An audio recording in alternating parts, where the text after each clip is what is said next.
we move on to the previews for this week. Let's start with Michigan and Penn State. We mentioned it. That's at noon. That's on Fox. It is, again, from the outsider's perspective, most people talking would say, all right, this is where we're going to find out if Michigan is for real. You look at their schedule, they've beaten up on teams that in all likelihood they should beat up on. This is a team, not just a team, but an environment where you're going on the road, you're playing in hostile waters, and Drew Aller has had the experience already now against Ohio State a couple weeks ago of what this big game's supposed to feel like. We know J.J. McCarthy is seasoned. We know he's going to be prepared. I'm curious how both teams respond in this one. But for Michigan, with everything going on, with the way that they've played through this season, it feels like if they go on the road and thoroughly control this game, it kind of changes the narrative what their season looks like. And obviously, if Penn State finds a way to win this game, it completely not only changes the narrative of their season, but what the Big Ten East is going to look like now the rest of the season.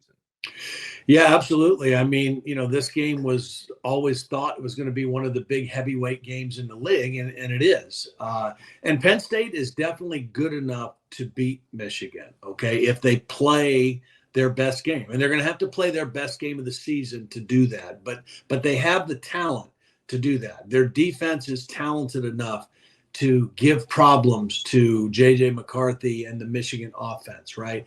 Their offense, if Drew Aller continues to take a step from where he played against Maryland a week ago and not regress to the way he played against Ohio State, they have a chance, to be competitive. So, and they're playing at home, which to me is a big advantage for them. It's not going to be a night game. It's not going to be a whiteout. I think it's a stripe out, like we saw in that opener against West Virginia, but it'll be a lively crowd, and it'll be a challenge for Michigan. Now, as we've seen, Michigan's team seems to be very resilient and very focused and, very about their business. So I think they'll be ready for that game.